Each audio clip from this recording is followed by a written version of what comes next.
Estamos de regreso conversando con Donato Baquerano del Partido Alianza Republicana Nacionalista Arena y con, por supuesto, Guillermo Gallegos del Partido Gana. Antes de irme a la pausa, Guillermo, la pregunta era, ¿es el mejor momento para hacer este tipo de convocatorias? Digo, por las elecciones que están a la vuelta de la esquina. Bueno, yo creería que es el momento justo, porque cualquiera de estas 4 personas que fueron invitadas por el presidente de la República se va a convertir en el próximo presidente del país a partir de febrero 2 del próximo año.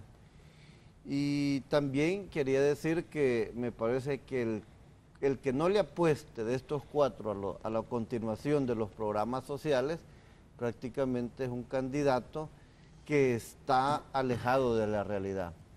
La fortaleza de los programas sociales en las propuestas presidenciales quizás es la columna vertebral de un plan de gobierno, porque es ahí donde nutre, donde alimenta, donde le da respaldo a las clases más desprotegidas de este país. Aquí han habido programas interesantes que incluso han sido elogiados a nivel internacional, como el vaso de leche, Semilla Mejorada, como Red Solidaria, por ejemplo, como Fosalud, que han sido programas que se han venido implementando y que este gobierno muy atinadamente le ha dado continuidad.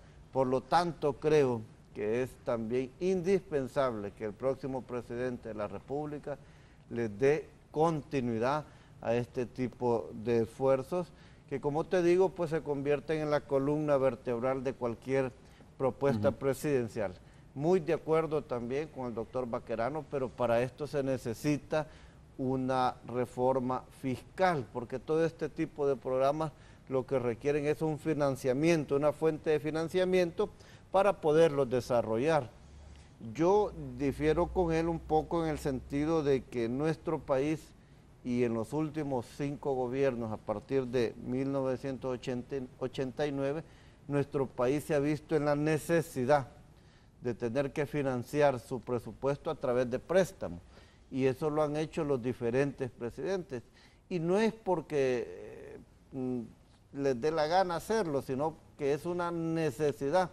Desgraciadamente nuestro país es un país tan pequeño, tan limitado de recursos, que las necesidades son tan grandes que lo que nosotros logramos recabar en materia de impuestos no es suficiente. Y así hemos visto, y la historia me lo puede confirmar, que cada uno de los presidentes ha tenido o ha hecho recursos de los préstamos que otorgan los organismos internacionales.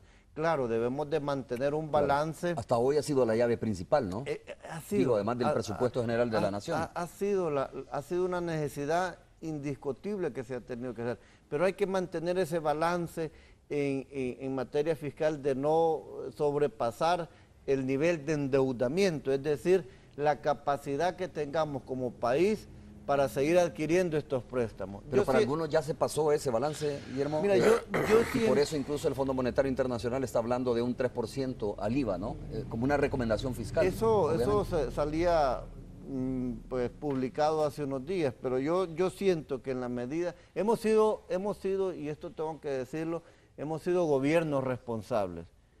Pagamos lo que adquirimos como deuda, estamos siempre pendientes de poder cumplir nuestros compromisos. Sí siento que hay una situación y es a la cual deberíamos también de enfocarlo, y debe de verlo así los candidatos a presidente, que es el tema de pensiones. Básicamente ahí de nuestros presupuestos se están yendo alrededor de 500 millones año tras año, y esto va a ir aumentando por el pago de pensiones. Por el pago de pensiones, por lo tanto se vuelve impostergablemente justamente una reforma de pensiones. De lo contrario, ¿y cómo podría impulsarse? ¿Qué tipo de reforma podría haber? De lo contrario, Romeo, de lo contrario estaremos condenados que todo lo que tengamos en materia de recaudación de impuestos va a ir destinado al tema de pensiones. Esto es un esfuerzo y creo que debe de ser también una materia o un tema en el cual deben de sentarse los presidenciables y el presidente en un momento dado, hablando de todos los temas que deberían de ver este tema de la reforma de pensiones. Y de verdad que es impostergable, más allá de que lo que se ha criticado, ¿no? Y lo que se ha pedido, austeridad en el gasto público, pues obviamente es importante. Bueno, dice uno, este es un componente nada más de todo lo que hay que ir viendo, ¿no? La austeridad dentro del gasto de la administración pública. Pero ciertamente es inevitable hablar de cómo puede mejorarse la recaudación fiscal en el país. Y a veces las medidas que aparecen como en primer plano son eso, que recomendaba el Fondo Monetario Internacional, un 3%, ¿no? Mira, Romeo, cuando tú tienes un país como El Salvador, que cómo está estructurada su economía, le exige a los gobiernos de turno todavía una capacidad enorme de administración pública. Y la administración pública de los recursos no solamente es cómo los vamos a conseguir, porque tú los puedes conseguir de dos formas. Una vía impuestos y la otra vía préstamos. Estamos llegando prácticamente a un nivel crítico de cómo se obtienen recursos para financiar los programas del Estado. Pero hay una parte importante también, y es el hecho, ¿cómo vas a gastar estos recursos? ¿Dónde los vas a ir o dónde los vas a dirigir específicamente para que obtengas buenos resultados? Y principalmente, el tema de la austeridad no es un tema secundario definitivamente, porque para poderle pedir a los salvadoreños que carguen con impuestos o con préstamos, tengo que tener transparencia en mi gobierno, tengo que tener las cartas claras para que la población diga, hombre, este gobierno sí realmente está invirtiendo lo que nosotros estamos pagando como impuestos adecuadamente. Entonces el tema de la austeridad, de la transparencia, del dirigir los préstamos en áreas específicas que nos den buen resultado, eso es inobjetable que lo tenemos que hacer. Fíjate que El Salvador, si bien es cierto, como lo ha dicho el licenciado Gallegos, se ha estado financiando en buena parte del presupuesto con préstamos, pero son préstamos bien dirigidos, a tal grado que logramos colocar al país a la cabeza del área centroamericana. El Salvador ha sido reconocido durante muchos años de ser el país que se estaba moviendo de una forma tal que los demás países del área centroamericana nos imitaban. Entonces, eso no lo debemos de perder. Yo creo que es importantísimo que todas las aristas del área de la gestión pública sean tomadas en cuenta, que sean, y comencemos a dar el ejemplo el propio gobierno definitivamente. No es posible. Y te voy a todos los órganos del Estado. Te voy a poner un ejemplo bien importante. El día de ayer iba para San Vicente, el día sábado iba para San Vicente, y recibí un alto, venía de una reunión de San Sebastián, y recibí un alto como eso de las 8:30 de la noche en la carretera, y había conos y estaba una patrulla parada. Bueno, yo paré, y tú te puedes dar cuenta que esa patrulla había puesto los conos para ver quién le paraba, porque no podían moverse, porque la batería del vehículo no servía y tenían ya 2 meses de estar pidiendo batería. Los que están combatiendo la delincuencia no tienen para moverse porque no le dan los repuestos para comprar una batería, y aquí vemos caravanas de un montón de funcionarios aquí en el Gran San Salvador que realmente son ostentosas. Entonces no hay un valor moral para hacer un llamado a esa naturaleza. Yo creo que la gente pide coherencia en eso, coherencia, ¿no? O sea, austeridad también. Bueno, mire, si me van a pedir un poco más, si me van a pedir más contribución para poder llevar más dinero a las arcas del Estado, pero también pido yo un poco más de transparencia, y se pide austeridad también y coherencia de parte de algunos sectores. Yo no creo que, de verdad, todos los funcionarios, ¿no? sean así, pero hay algunos funcionarios que sí pueden estar utilizando demasiados recursos, como también hay diputados que utilizan bastantes recursos también. Tal vez no la mayoría, sabemos que no es así, pero siempre sucede eso.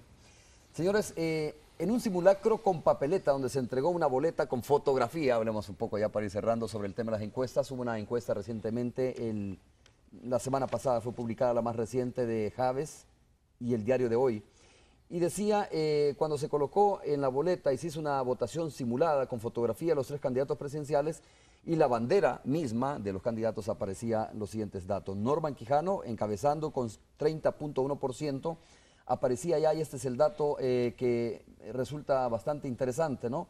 Elías Antonio Saca con un 28.6% y según esta encuesta, que es una fotografía del momento, hay que decirlo, relegó a Salvador Sánchez Serén ya a un 25.3%. El 28.6% de Tony Saca y el 30.1% de Norman Quijano casi se puede tomar ya como un empate. Pero digo, doctor Baquerano, esta es una fotografía del momento. Habrá todavía mucha agua que correr bajo el puente, como se dice, ¿no? Sí, definitivamente tú puedes observar cómo en el ámbito nacional hay campaña abierta ya de muchos candidatos y campaña abierta desde hace bastante tiempo y con una enorme cantidad de recursos. Esto lógicamente pues impacta mucho en el tema comunicacional. La campaña política en sí todavía no ha arrancado legalmente. Creo yo que hay muchos partidos políticos, en el caso específico de Arena, cuando su mayor recurso y el recurso más fuerte que tiene es el recurso humano de toda la estructura que realmente está aglutinada hacia a ciertos conceptos y principios que tenemos como partido político, cuando no tienes recursos económicos en gran cantidad, tienes que dosificarte y medirte. Nosotros, lógicamente, obligatoriamente estamos en ese concepto.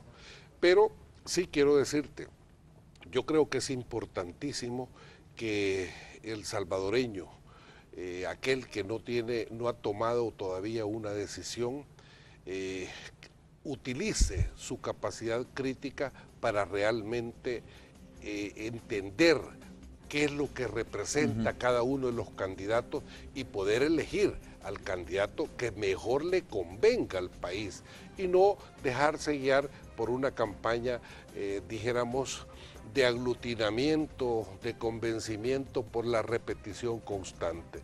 Yo creo que eso el salvadoreño crítico lo va a utilizar y a la larga estos son los que deciden definitivamente a quién van a apoyar al final en una elección. Una cosa sí nos agrada enormemente, que nosotros venimos de una situación complicada y difícil como partido, venimos de perder una elección presidencial que normalmente a todos los partidos que le ha sucedido eso han caído enormemente.